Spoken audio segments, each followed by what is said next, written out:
사랑합니다. 감사합니다. 당신을 축복합니다. 당신은 축복의 통로입니다. 나도 축복의 통로입니다. 자기 이름 밝히시고요. 시작. 서경훈도 축복의 통로입니다. 아멘.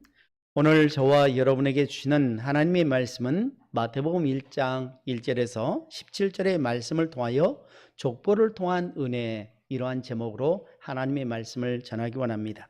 사랑하는 성도 여러분, 이번 주 화요일이면 우리 고유의 명절 설날입니다. 설날이 되면 너나 할 것 없이 많은 사람들이 차를 타고 고향으로 찾아옵니다. 하던 일 다 내려놓고 고향에 계신 부모님과 형제자매들, 일가 친척을 만나기 위해서 먼 길을 맞지 않고 찾아갑니다. 그러면 이유가 뭘까요? 왜 사람들은 명절이 되면 고향을 찾아가는 걸까요? 바로 그것은 족보 때문이 그렇습니다. 족보가 부모와 자식 관계를 알려줍니다. 족보가 나와 다른 사람 간의 관계를 알려주는 거죠. 내가 아버지와 형제자매와 관계가 있음을 증명한 것이 바로 족보입니다. 어렸을 때 제가 큰 집에 가서 족보라는 걸 보았습니다. 전부 한문으로 다 되어 있는데 이렇게 막 접어진 건데 족보가 쭉 있습니다. 거기에 저의 이름이 있고 아버지의 이름이 있고 형제의 이름이 있고 할아버지의 함자가 있었던 것을 발견할 수 있습니다. 바로 족보 때문에 바로 우리가 어떤 관계에 있는지, 우리가 어떤 집안의 사람인지를 증명해 주고 있는 것이죠. 오늘 우리가 마태복음을 시작하자 신약 성경의 첫 페이지는 바로 예수님의 족보가 나와 있습니다. 아마 여러분이 성경을 통독하다가 마태복음을 딱 접하면서 누가 낳고 이런 낳고에 대한 것을, 그것 때문에 성경을 그냥 쑥 덮어버린 경우가 있었겠죠. 그래서 우리는 사실 나와는 전혀 상관없을 것 같은 예수님의 족보를 읽을 때마다 너무나 당황스럽게 짝이 없습니다. 그리고 발음도 잘 안 됩니다. 우리식의 이름이 아니고 히브리식의 이름이다 보니까 우리에게는 익숙하지 않는 이 이름들이 우리에게는 전혀 상관없는 것 같은데 매우 중요하기 때문에 마태는 유대인을 대상으로 한 복음서이기 때문에 예수님의 일대기를 기록하면서 예수님이 어떤 분인가, 예수님이 어떻게 태어나셨는가, 예수님은 어떤 가문에서 태어나셨는가를 밝히 말하고 있다는 거죠. 누가 누구를 낳고 또 누가 누구를 낳고 반복되는 이름 속에서 우리는 자칫 지루함을 느낄 수 있지만 성경에 기록된 하나님의 말씀 중 의미 없는 단어는 단 하나도 없습니다. 이 족보는 단순한 가문의 자랑이 아닙니다. 이 명단은 하나님이 우리를 얼마나 사랑하고 있는지, 그리고 약속을 지키기 위해서 어떻게 역사를 이끌어 오셨는지에 대해서 보여주는 사랑의 기록집입니다. 그래서 오늘 저는 세 가지를 말씀드리는데, 첫 번째로는 약속을 끝까지 지키시는 신실하신 하나님의 모습을 보여주고 있다는 것입니다. 두 번째로는 모든 허물을 덮고 자격을 주시는 포용의 은혜라는 것입니다. 그리고 세 번째로는 실패와 절망 속에서도 일하시는 주권적인 하나님의 은혜입니다. 첫 번째로 살펴볼 것은 약속을 끝까지 지키시는 신실하신 하나님이십니다. 우리 다 같이 1절, 2절 말씀 함께 봉독하도록 하겠습니다. 시작. 아브라함과 다윗의 손 예수 그리스도의 계보라. 이삭이 야곱을 낳고 야곱은 낳고. 아멘. 마태복음은 예수님을 아브라함의 자손이자 다윗의 자손이라고 소개하며 시작합니다. 이것은 이것은 대단히 중요한 의미를 담고 있습니다. 하나님께서 수천 년 전에 아브라함에게 창세기 22장 18절에 이렇게 말씀하고 있습니다. 다 같이 함께 읽겠습니다.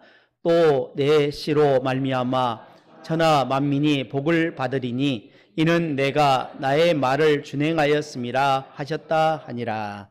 아멘. 또 다윗에게 말씀하는데 사무엘하 7장 16절에 말씀합니다. 내 집과 내 나라가 내 앞에서 영원히 보존되고 내 왕위가 영원히 견고하리라 하셨다 하라. 아멘. 족보의 시작은 하나님은 한 번 약속하신 그 약속을 반드시 지키심입니다. 우리 옆 사람과 함께 질문하겠습니다. 당신은 약속을 잘 지킨 사람입니까? 라고 한번 물어보세요. 아니, 한번 질문해 보세요. 좀 기나요?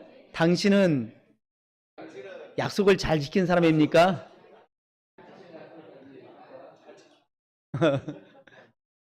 우리가 질문하지만 질문하는 본인이 부끄러울 때가 있죠. 당신 진짜 약속을 잘 지킨 사람입니까? 라고 질문하지만 사실은 내가 약속을 잘 안 지켜요. 아빠로서 아이들에게 약속을 안 지킬 때도 있고요. 남편으로서 아내에게 약속을 안 지킬 때도 있고요. 또 직장에서도 농사를 지으면서도 약속을 그냥 손바닥 뒤집듯이 엎어버리는 경우가 우리 일반적인 사람들의 모습인데, 하나님은 단 한 번도 하나님께서 약속하신 그 약속을 어긴 적이 없다고 보여주고 있다는 거죠. 아브라함으로부터 예수님까지 약 2000년의 세월이 흘렀습니다.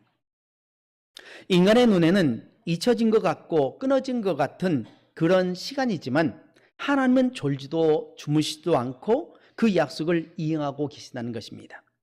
민수기 23장 19절 말씀 함께 봉독하겠습니다. 하나님은 사람이 아니시니 거짓말을 하지 아니하시고 인생이 아니시니 후회가 없으시도다. 어찌 그 말씀하신 말을 행하지 않으시며 하신 말씀을 실행하지 않으시랴. 아멘. 인간은 상황이 변하면 약속을 어깁니다. 능력이 부족해서 못 지키기도 하고 또 마음이 변해서 지키지 않는 경우도 있습니다. 그러나 이 말씀은 하나님의 속성, 곧 신실한 그 자체를 선포하고 있는 말씀입니다. 하나님은 거짓말과 후회가 없으시다라고 말씀하고 있습니다. 족보에 나오는 수많은 사건 속에서도 하나님은 한 번 내뱉으신 그 말씀을 끝까지 책임지신다는 말씀입니다. 현대 기독교인들은 불확실성 속에 이 시대에 살아가고 있습니다. 경제는 흔들리고 또 세상의 가치관은 수시로 변합니다. 이때 우리가 붙들어야 할 것은 느낌이나 상황이 아닙니다. 하나님의 약속, 성경 말씀입니다. 기도가 당장 응답되지 않는다고 해서 하나님의 변하신 것도 아닙니다. 우리는 기록된 약속의 말씀을 기억하며 내 기분이 아닌 하나님의 변치 않는 말씀을 인생의 기초로 삼아야 할 줄 믿습니다. 여호수아 21장 45절 말씀 함께 봉독하겠습니다. 시작. 여호와께서 이스라엘 족속의 말씀이 하나도 남음이 없이 다 응하여졌더라. 아멘. 출애굽한 이스라엘이 가나안 땅을 다 정복한 뒤에 기록된 승리의 선언이 바로 여호수아이죠. 수백 년 전 조상들에게 하신 땅에 대한 약속이 마침내 이루어졌음을 증거하고 있습니다. 여기서 하나도 남음이 없이라고 하는 이 표현은 하나님의 세밀함을 보여주고 있습니다. 하나님은 큰 줄기뿐만 아니라 세세한 부분까지도 모두 기억하고 이루셨다는 말씀입니다. 사랑하는 여러분, 우리는 하나님의 약속이 내 생각보다 더디다고 불평할 때가 있습니다. 하지만 족보를 보십시오. 아브라함부터 시작하여서 예수님까지 약 2000년의 세월이 지났습니다. 하나님은 잊으신 것 같이 아니라 가장 완벽한 때를 기다리고 있습니다. 여러분의 삶에 주신 하나님의 선한 약속들도 반드시 하나도 남김없이 응답이 될 것입니다. 낙심하지 말고 끝까지 인내하며 기다리는 믿음의 본을 보이시길 주님의 이름으로 축복합니다. 두 번째로는 모든 허물을 덮고 자격을 주시는 포용의 은혜입니다. 우리 다 같이 마태복음 1장 3절, 5절, 6절 말씀입니다. 우리 함께 봉독합니다. 시작. 유다는 다말에게서 베레스와 세라를 낳고 베레스는 헤스론을 낳고 헤스론은 람을 낳고 살몬은 라합에게서 보아스를 낳고 보아스는 룻에게서 오벳을 낳고 오벳은 이새를 낳고 이새는 다윗 왕을 낳으니라. 다윗은 우리아의 아내에서 솔로몬을 낳고. 아멘. 예수님의 족보에는 당시 사회에서 소외되거나 죄인 취급받았던 여인들, 특별히 다말, 라합, 룻, 바세바와 같은 이름이 당당하게 기록되어 있는 것을 발견하게 됩니다. 이것은 복음이 혈통이나 도덕적인 완벽함을 뛰어넘는다는 것을 보여주고 있습니다. 유대인의 족보에는 보통 여자의 이름이 들어가지 않습니다. 그런데 이상하게 예수님의 족보에는 5명의 여인이 등장합니다. 그런데 그 면면을 보면 참으로 놀랍습니다. 다말을 보십시오. 다말은 시아버지인 유다와 동침한 여인입니다. 아들을 주지 않자 변장하고 시아버지에게서 씨를 받아서 자식을 낳았습니다. 또 라합을 보십시오. 라합은 여리고성에서 정탐꾼을 숨겨준 이방 기생 여인이었습니다. 룻은 이스라엘이 가장 멸시했던 모압 여인이었지만 믿음으로 시어머니 나오미를 따라왔던 효성스러운 여인입니다. 또 우리아의 아내 밧세바라고 기록하고 있습니다. 그냥 밧세바가 아니라 성경에는 우리아의 아내라고 말합니다. 왜 이렇게 기록하고 있을까요? 다윗의 이야기를 하려면 이 밧세바란 이름을 감추어야 됩니다. 그리고 밧세바라고 말하지 않고 우리아의 아내라는 것은 지금 다윗이 동침했던 여인이 누구의 아내라고요? 신하 우리아의 아내라는 겁니다. 당시 기준으로 보면 족보에 오를 자격이 전혀 없는, 오히려 숨기고 싶은 부끄러운 이름들이었습니다. 오늘 우리에게도 숨기고 싶은 이야기가 있죠. 아내에게도 숨기고 싶은 이야기가 있고, 자식들에게 숨기고 싶은 이야기가 있고, 목사에게도 숨기고 싶은 이야기, 개인적인 이야기들이 있겠죠. 근데 성경에는 이것을 다 드러낸다는 겁니다. 아브라함의 치부를 다 드러내고, 이삭의 치부를 다 드러내고, 또 야곱의 치부를 다 드러내고, 또 다윗의 치부를 드러냅니다. 이스라엘 백성들은 다윗을 매우 위대한 왕으로 삼고 있고 그 자손이라는 것을 자랑스럽게 여기는데, 성경은 다윗의 치부, 다윗의 허물을 덮어주지 않는다는 겁니다. 왜 그럴까요? 다윗 역시 불완전한 존재라는 것을 성경은 밝히 말씀하고 있습니다. 로마서 5장 8절 말씀 함께 봉독하겠습니다. 시작. 우리가 아직 죄인 되었을 때에 그리스도께서 우리를 위하여 죽으심으로 하나님께서 우리에게 대한 자기의 사랑을 확증하셨느니라. 아멘. 하나님은 우리가 깨끗해진 다음에 부르신 것이 아니었습니다. 족보 속에 다말이나 라합처럼 여전히 죄 가운데 있고, 또 세상 사람들에게 손가락질을 받을 만한 허물이 있을 때 먼저 친히 우리를 찾아오셨다는 사실입니다. 예수님의 족보에 이런 이름을 넣으신 것은 나는 죄인을 구하러 왔다라고 하신 이 말씀이 이것에 대해서 확증하기 위해서 그랬습니다. 사랑하는 여러분, 오늘 많은 성도가 나는 부족해서 봉사할 수가 없습니다, 나는 과거가 부끄러워서 하나님 앞에 못 나갑니다 라고 말하는 경우가 있겠죠. 그것은 복음을 오해하는 것입니다. 하나님은 여러분의 과거보다 여러분을 향한 그분의 사랑을 더 중요하게 여기신다는 사실입니다. 과거의 수치심 때문에 위축되지 말아야 됩니다. 주님은 여러분의 부끄러운 이력서 위에 예수 그리스도의 보혈로 덮어주십니다. 그 당당함으로 주님 앞에 나아가십시오. 디모데전서 1장 15절 말씀입니다. 빛보다 모든 사람이 받을 만한 이 말이여, 그리스도 예수께서 죄인을 구하시려고 세상에 임하셨다 하였도다. 죄인 중에 내가 괴수니라. 아멘. 사도 바울 하면 너무나도 능력이 많은 사람입니다. 얼마나 능력이 많았던지 사도 바울이 가지고 있던 손수건을 병자에게 얹기만 해도 병이 낫습니다. 제가 만약 제 손수건을 가지고 여러분에게 얹은다고 해서 병이 나을까요? 그렇지 않겠죠. 근데 사도 바울에는 그러한 일이 비일비재하게 일어났습니다. 그럼에도 불구하고 자신을 뭐라고 하냐? 나는 죄인 중에 괴수라고 이야기하고 있다는 겁니다. 하지만 그가 그런 하나님의 은혜로 위대한 사도가 되었음을 고백하고 있다는 것입니다. 그러니까 죄인 중에 괴수였는데, 더군다나 초대교회 7 집사 중에 가장 능력이 많았던 스데반을 돌로 쳐 죽이는데 앞장섰던 그가 죄인 중에 괴수였다는 거죠. 그런데 그를 하나님께서 부르셔서 다메섹 도서로 가는 가운데 그를 만나 주심으로 그를 하나님의 귀한 사도로 쓰셨다는 것입니다. 예수님이 이 땅에 오신 목적은 완벽한 사람들의 친목도모를 위해서 오신 것이 아니었습니다. 망가진 인생들의 수술과 회복을 위해서 오셨습니다. 족보의 부끄러운 이름들은 곧 바울이었고 또한 우리 자신을 깨달아야 됩니다. 현대 교회와 기독교인들이 본받아야 할 핵심 교훈은 정죄하지 않는 마음입니다. 라합과 같은 이방인들, 또 밧세바와 같은 허물이 있는 사람들, 또 교회에 들어왔을 때 우리는 그들을 판단하지 말아야 합니다. 어떻게 저런 사람이 집사가 되었을까? 어떻게 저런 사람이 장로가 되었을까? 어떻게 저런 사람이 권사가 되었을까? 어떻게 저런 사람이 목사가 되었을까라고 하는 이 말은 사실 복음을 부정하는 말입니다.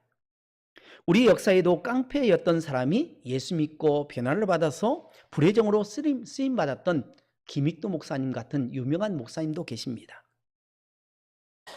우리 역시 죄악 가운데 살았던 사람들이었지만 하나님의 전적인 은혜의 사랑으로 우리는 구원을 받았고 지금 직분자가 되어서 동산교회를 섬기고 있다는 사실입니다.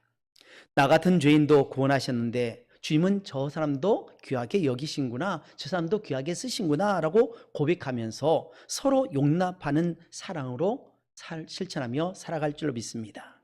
마지막 세 번째로는 실패와 절망 속에서도 일하시는 하나님의 주권의 은혜입니다.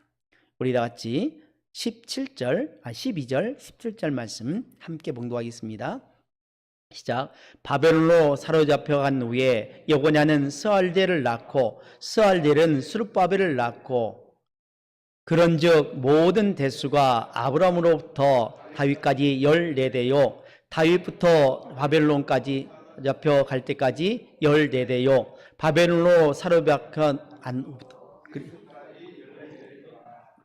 아멘. 죄송합니다. 제가 좀 발음이 좀 안 되네요. 족보는 역사를 세 구간으로 나눕니다. 영광스러운 다윗 시대도 있었고 또 가장 어두웠던 바벨론 포로 시대도 포함하고 있다는 것입니다. 나라를 잃고 성전이 파괴되었던 그 절망적인 순간에도 족보는 끊이지 않았다는 것입니다. 사람들은 이제 이스라엘은 끝났다라고 말을 했지만 하나님은 포로 장소인 바벨론에서도 메시아의 대를 잇고 있다는 것입니다. 14대씩 끊어지는 이 구조는 역사가 우연히 흘러가는 것이 아니라 하나님의 철저한 계획과 주권 아래 움직이고 있음을 상징합니다. 인간의 눈에는 사건이지만 하나님의 눈에는 섭리입니다.